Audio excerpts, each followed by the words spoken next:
Hola, soy Juan José Silva, divulgador de la historia, y hoy en una entrega más de Orgullosos de Ser de Nuevo León, nos encontramos transmitiendo desde el pie del Cerro de las Mitras y estamos en Cumbres Elite Premier, sector Andes, el desarrollo más exclusivo de lotes residenciales al poniente de la ciudad de Monterrey, y damos gracias a Carsa por la invitación. Y hoy les hablaremos del espionaje nazi en el Monterrey de la Segunda Guerra Mundial.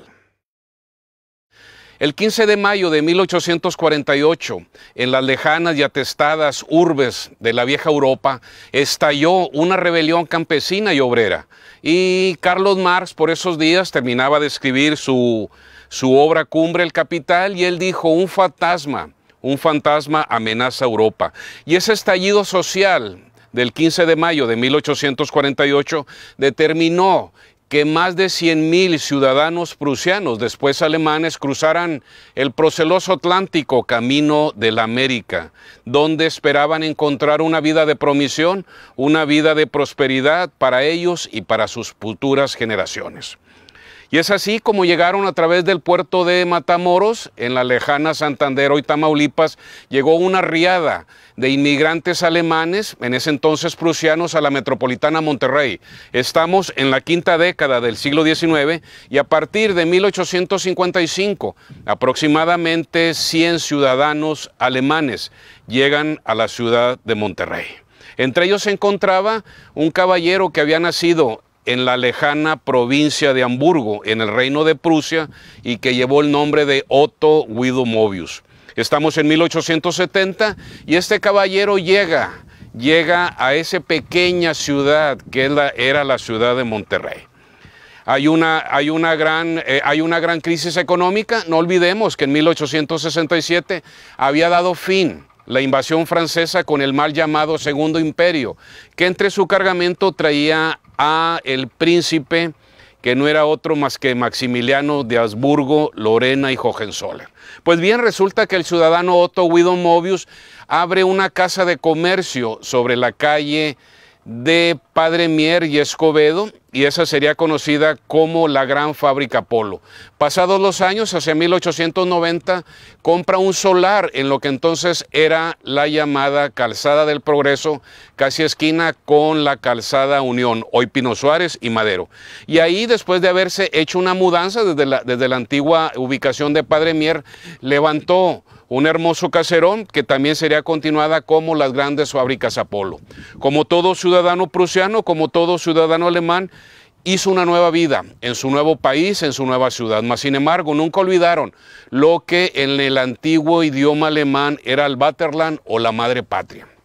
Esto es, a pesar de que se casa con una hermosa mujer de origen regiomontano, nunca olvidaron las tradiciones, no nada más las tradiciones culinarias, sino también las tradiciones de un patriotismo hacia la patria que lo vio nacer. Y eso es lo que los alemanes le llamaron el Vaterland.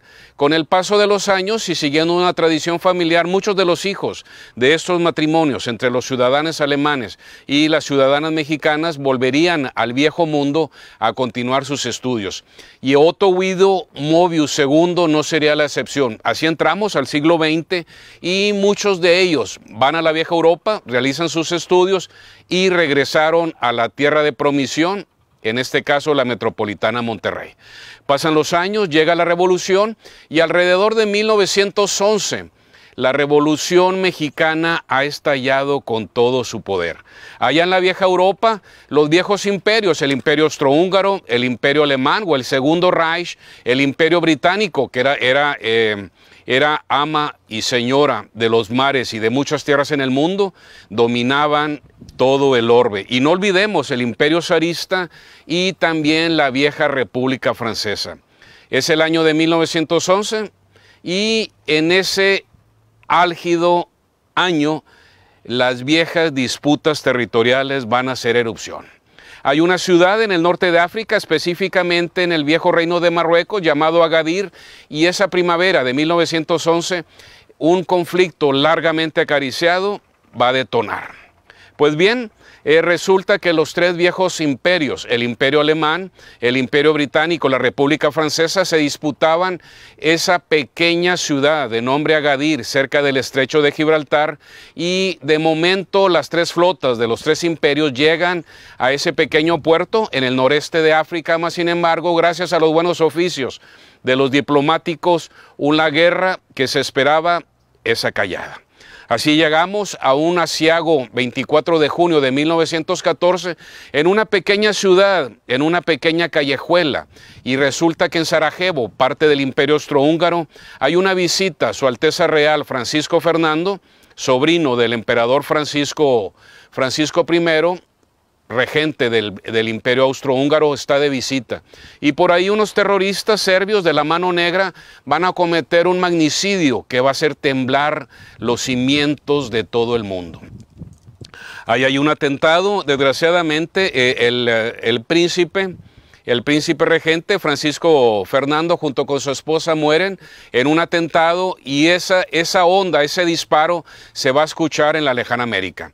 Por ahí las viejas alianzas se mueven, y para el 1 de julio de 1914 va a estallar lo que será conocido como la Gran Guerra o la Primera Guerra Mundial. Aquí en México son los años más sangrientos de la Revolución Mexicana, 1913-1914, y Otto Guido Mobius, a pesar de que él como ciudadano extranjero estaba protegido por las leyes internacionales, su negocio es afectado, como el de muchos mexicanos a lo largo de esos terribles años. Después de que estalla la guerra, obviamente las lealtades se van a poner a prueba, y el servicio de espionaje alemán, allá en el lejano Berlín, le va a enviar un parte a Otto Guido Mobius, y no nada más a él, sino a todos los ciudadanos alemanes a lo largo y ancho de América, de Asia y de África, donde les va a pedir que en el nombre de un patriotismo, que en el nombre de un amor a la vieja patria, hagan lo que se le va a conocer como un espionaje industrial. Así llegamos a 1915. En ese año, en ese enero, el Imperio Alemán decreta que todos los buques que crucen el Océano Atlántico, camino de Inglaterra o camino de Francia, en ese entonces en estado de guerra con el Imperio Alemán, van a ser hundidas. Y eso va a determinar que en mayo de 1916, un gran buque de carga y de pasajeros, el famoso Lusitania, sea torpedeado por un U-Boot, por un sumergible del Imperio Alemán, y eso va a determinar que encuentren la muerte 175 ciudadanos de los Estados Unidos de América. Obviamente nadie quería la guerra, pero ese acto de piratería, ese acto de guerra, que así fue reconocido por ambas partes, entre los aliados y el imperio alemán, va a determinar que el 1 de abril de 1917 Estados Unidos, la República Estrellada, entre en un conflicto largamente anunciado. Y eso va a determinar que la ciudad de Monterrey se encuentre de pronto en primera fila. Y es así que Otto Guido Mobius, acuciado por un amor a su madre patria, va a realizar las primeras labores de espionaje. 1917-1918, los partes bélicos que enviaba desde Monterrey Otto Guido Mobius son los siguientes: total de tonelaje de acero producido en las siderúrgicas de Monterrey, total de tabaco que se producía también en la ciudad de Monterrey, y lo que es más importante, él como hombre de negocios tenía una cobertura excepcional, y él hace una serie de visitas a todo lo largo y ancho de la frontera, de los 2,000 kilómetros de frontera entre Estados Unidos y la República Mexicana. En ese hay un hecho que va a facilitar su labor de espionaje, y resulta que el 14 de febrero de 1917, Alfred Zimmermann, ministro de Relaciones Exteriores del Imperio Alemán, allá en Berlín, le manda el famoso telegrama, un telegrama que va a ser conocido para la historia como el telegrama Zimmermann, donde brevemente el Imperio Alemán le pide al presidente de la República Mexicana, en ese entonces el jefe del constitucionalismo, Venustiano Carranza, que si está de acuerdo entre en guerra con Estados Unidos. ¿Para qué? Para cubrir el flanco occidental de la Primera Guerra Mundial, y eso va a determinar que si México aceptaba, iba a recibir toneladas de oro, iba a recibir armamentos modernos, pero sobre todo iba a recibir parte de que cuando se firmara la paz, Todos los territorios que habían sido arrebatados en 1848, en la famosa guerra o en la famosa invasión norteamericana de 1846-1848, eso iban a regresarse los 2 millones de kilómetros cuadrados. Afortunadamente, el gobierno de don Venustiano Carranza no quería entrar en conflicto. Obviamente todavía había brotes revolucionarios y eso va a determinar que en el verano de 1918 el gobierno mexicano diga no. No participaremos en esa guerra que se reñía en los campos de batalla de la lejana Europa. Así llegamos al 11 de noviembre de 1918, después de 4 largos años de un conflicto sangriento. Ambas partes firman el famoso armisticio en el bosque de Compián.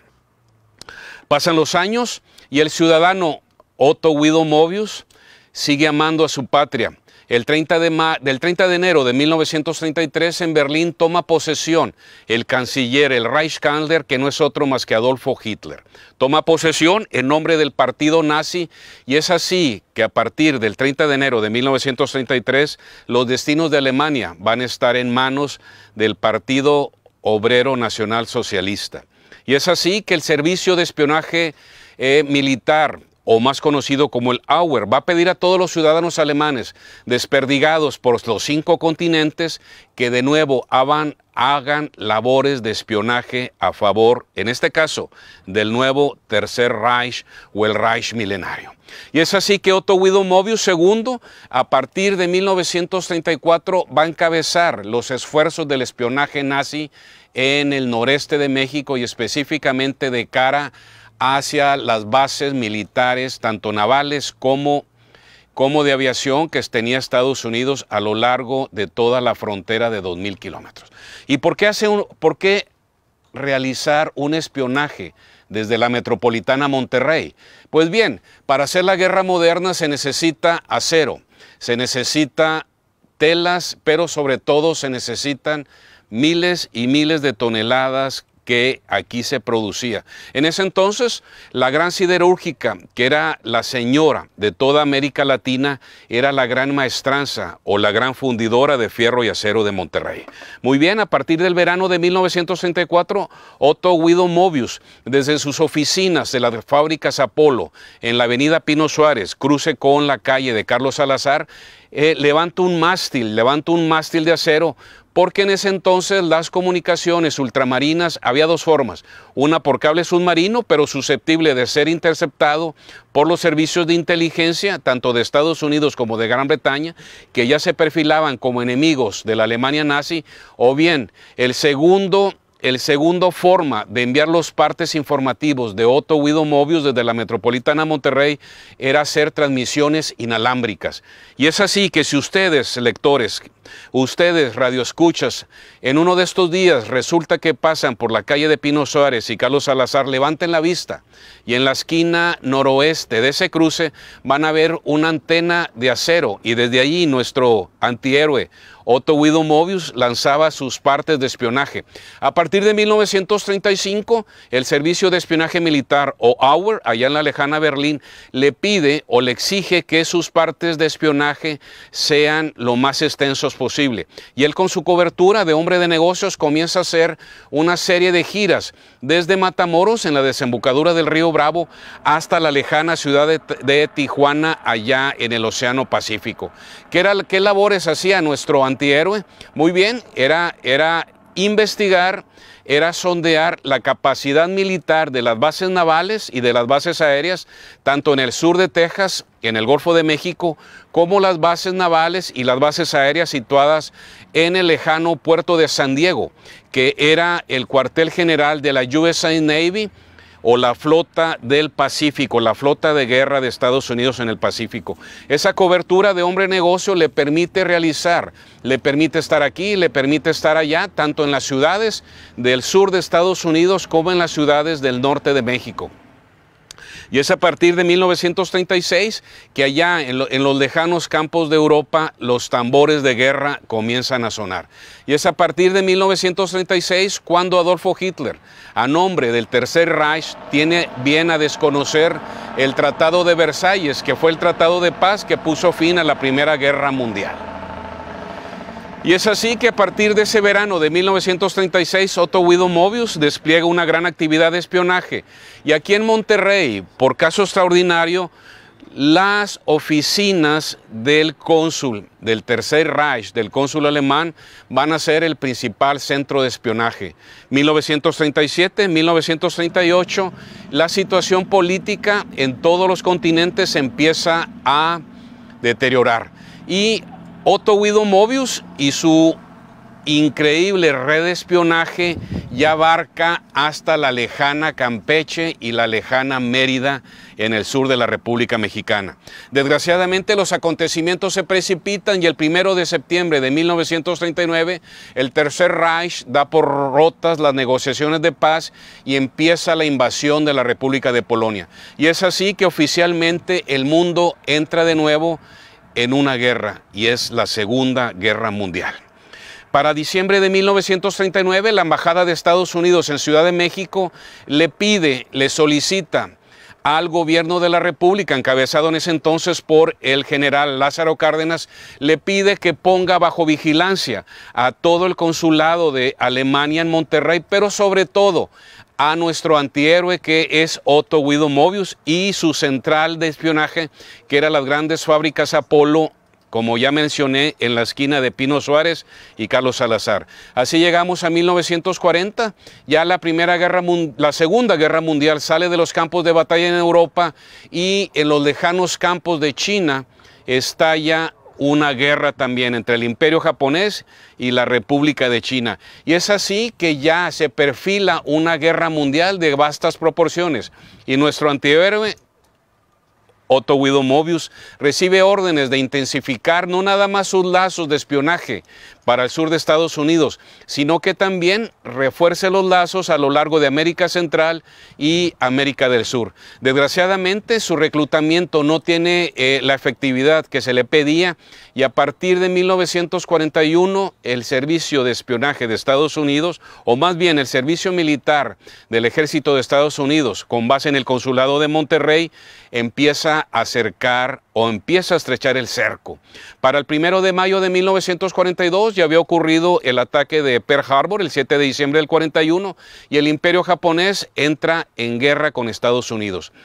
Ese 11 de septiembre de ese mismo año, del 41, el Tercer Reich declara la guerra a Estados Unidos y todo el mundo se ve envuelto en las llamas de un conflicto que nadie buscó. Y es así que en la primavera de 1942, Otto Guido Mobius se ve abrumado por peticiones de partes de espionaje, no nada más de tonelaje de acero producido en Monterrey, sino también de miles de toneladas de petróleo que se producían en los campos de Tampico y del norte de Veracruz. No olvidemos que la savia, que la sangre que mueve a los ejércitos modernos en el aire, en mar y tierra, era el petróleo. Y es así que Otto Guido Mobius comete el error de desplazarse de Monterrey a Tampico y el Servicio de Espionaje Militar de Estados Unidos le tende una trampa. El 15 de mayo de 1942, el Servicio de Inteligencia americano, junto con los espías del Servicio Secreto de la Secretaría de Gobernación de la República Mexicana, se preparan a las 4 de la mañana para dar una batida en la ciudad de Monterrey. Y muchas de las grandes familias que habían llegado en aquel siglo XIX van a ser sometidas a un espionaje y a una investigación judicial. Obviamente el principal indiciado o el principal objetivo va a ser Otto Guido Mobius, el cual es arrestado junto con su secretaria y otros colaboradores y son llevados a las mazmorras de Perote en la Sierra Madre, allá en la lejana Veracruz. Es sometido a interrogatorios y gracias a esos interrogatorios que ocurren a lo largo de mayo y junio de 1942, la Secretaría de Gobernación, acuciada por la Embajada de Estados Unidos, logra poner fuera de circulación, o como se dice en el argot militar, pone fuera de combate a lo que en su momento fue la red de espionaje nazi más efectiva en la historia, no nada más de la República Mexicana, sino de América Latina. Así llegamos a diciembre de 1942, cuando un tribunal militar encabezado por el ejército mexicano le dicta 25 años de arresto a Otto Guido Mobius y a 10 miembros de su banda o bien de su red de espionaje. Es así como la Metropolitana Monterrey fue centro de espionaje a lo largo de esos años de la Segunda Guerra Mundial. ¿Y qué era lo que espiaban aquí en Monterrey? Ya les comenté que Monterrey, como centro de emporio industrial, era un centro distribuidor, pero también ya Monterrey en ese verano de 1942 ya tenía un aeropuerto que era civil, pero que eventualmente se convirtió en un aeropuerto militar. Y es así que en junio de 1942, después del hundimiento de 3 petroleros mexicanos, el Faja de Oro, el Potrero de Llano y el Álamo, la República Mexicana entra en conflicto con la Alemania nazi. Y ese estallido de guerra, junto con la batida que dieron los espías del Servicio de Gobernación, va a dar fin a ese momento de historia, o bien a ese momento de espionaje en el Monterrey de la Segunda Guerra Mundial. En nuestra próxima entrega de Orgullosos de Ser de Nuevo León abordaremos 2 décadas decisivas, 1950-1970, lo que la historia le conoce como el milagro mexicano. 2 décadas intensas que van a ver que la ciudad de Monterrey va a llegar a 1 millón de habitantes. Soy Juan José Silva y Orgullosos de Ser de Nuevo León, nos vemos en nuestra próxima entrega.